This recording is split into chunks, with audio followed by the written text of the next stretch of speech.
good things the Niners did on defense, in particular against Jacksonville. Yeah, so the first thing that I noticed was Ebukam's tackle for a loss.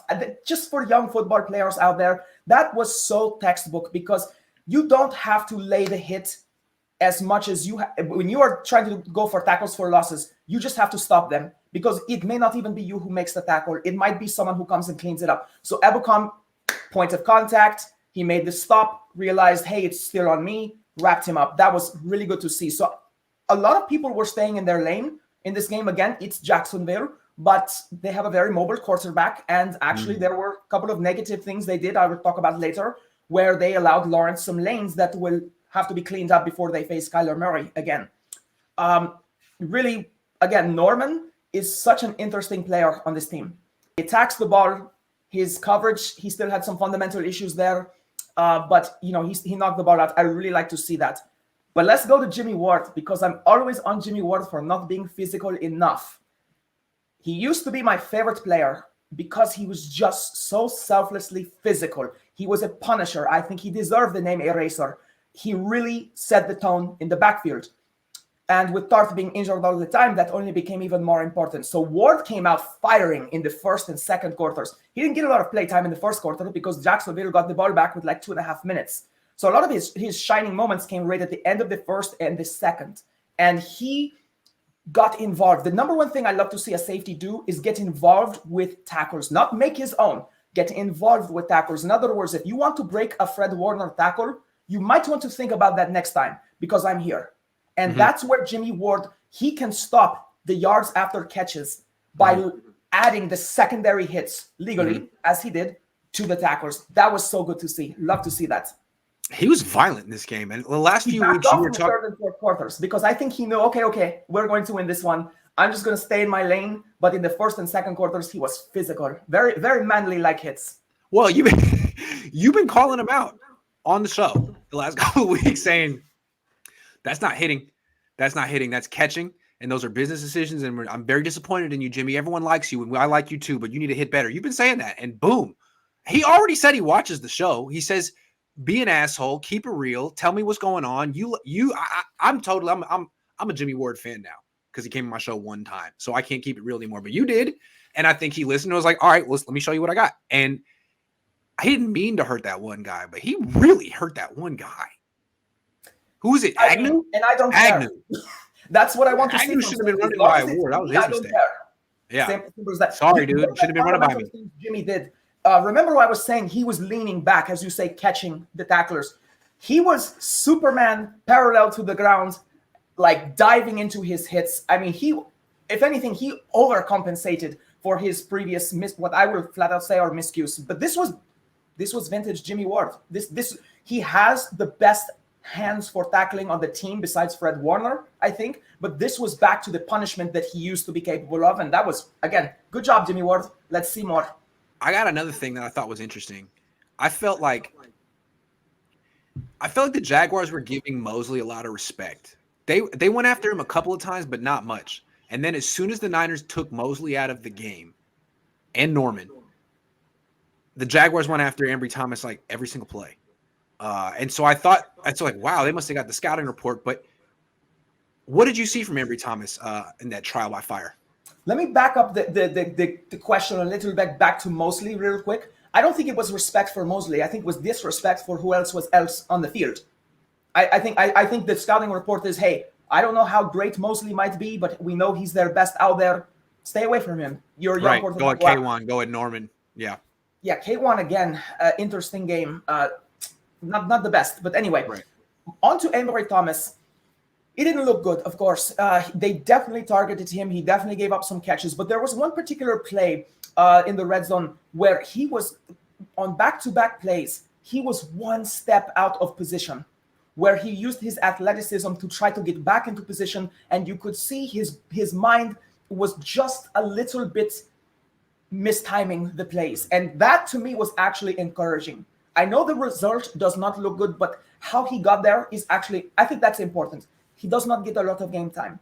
As I said, more than Lenoir, he would need game speed to iron out his wrinkles. He has a long way to go. That's the kind of quarter he should be playing, absolutely. In the same way that Lance should go in, So should he. Hmm. Especially because we have one good corner. As far as health goes, Mosley needs to come out as soon as we can get him out of the game. So again, Ambry Thomas does not get a lot of reps at the NFL level. Again, this was just Jacksonville, but I would like to see more of him. I would, in garbage time. Yeah. But I would definitely like to see more of Lenoir over K1 Williams as well. Thank you.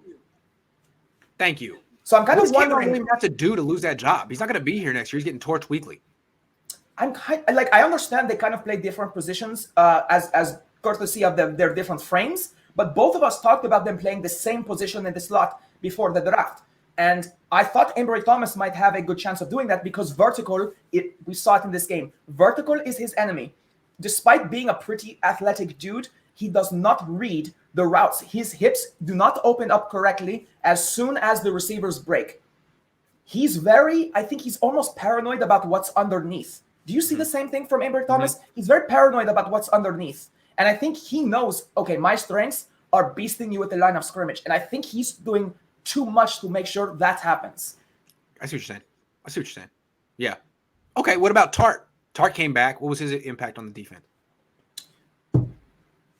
I thought Tartt had some pretty good plays. Obviously, he had the one call against him. Yeah. To me, it wasn't electric. I think it was pretty sound. I mean, I think the score speaks for itself. Right. The only touchdown they got was kind of because of him. But at the same time, I mean, he's trying to play aggressive. It wasn't the smartest play, but I don't think he was bad at all. Right? I think for the most part he was okay. I saw him flying around trying to clean up some tackles, but for the most part, I think Ward was the presence in the secondary. So in this game, I wanted to see more Hufanga, but according to Shanahan, Tartt won the job back. Look, I'm still not sold on this defense, Sybilla. They played well in this game. Should be. They played well against the Rams, but I can't get that performance against the Cardinals out of my mind. All they did was go up against a good team with a backup quarterback who executed the game plan. Also a backup running back, no DeAndre Hopkins, and they were overwhelmed. No Green either. Right, and people say it's like, oh, it's a one-off. I don't know. I mean, all I know is that the last 2 weeks, the Niners played teams that beat themselves in the first quarter. What happens when they go against a team that doesn't beat itself and just kind of executes and stays in the game and is a good team like the Cardinals did that one time? What if the Vikings can do that this week? What if the Bengals can do that in a few weeks? The 49ers defense is to score.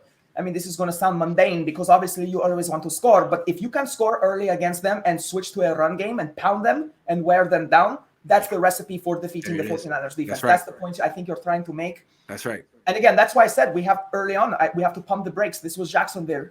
We should even pump the brakes on the Rams game because we own the Rams. Now, it's still a great performance. Don't want to take it away from them. But that's the fifth time in a row they beat them? Right. And Jackson, I mean, the Rams just came here and gave the game away immediately. Like that throw down the field of Ward. You just forced the ball up to Odell Beckham, who maybe Stafford owed him or something. I don't know. That was weird. And then the other one, Higbee just gave the ball to Ward.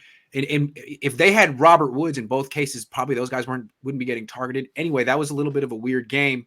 I just want to see how the Niners defense responds when they go up against a team that doesn't just, blow it immediately.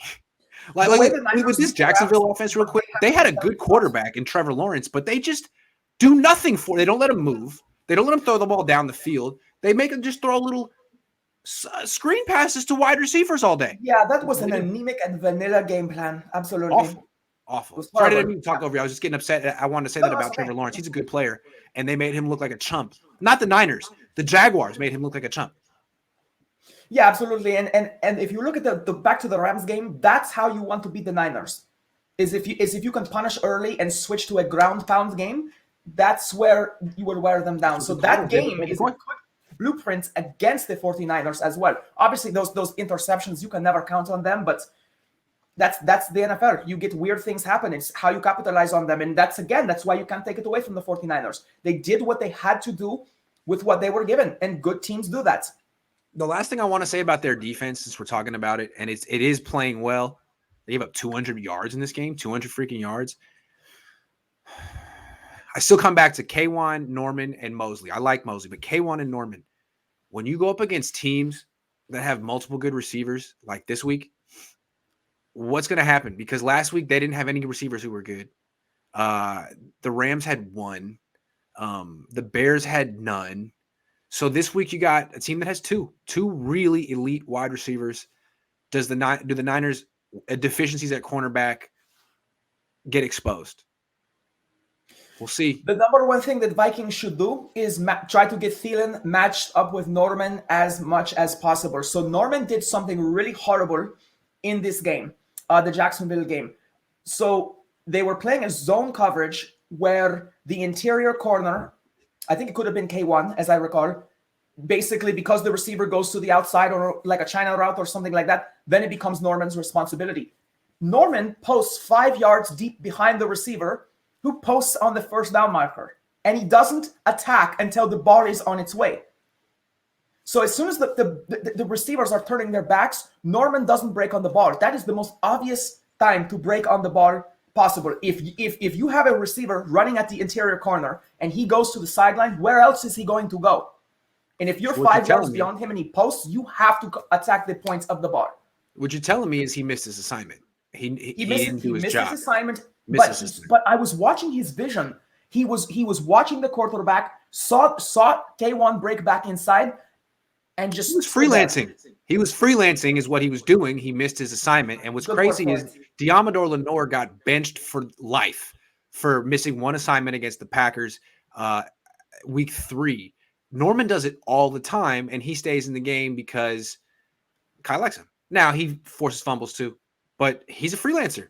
He does this stuff every game. Into Marcel Harris then, or something. Tell him to go get some more weight and just use him in packages and things like that. If Adam Thielen gets the chance to show off how good a route runner he is against Norman, they will get on 3rd and 8. We will never get them off the field. Right, and then don't forget about Thielen in the slot too. Jefferson in the slot too.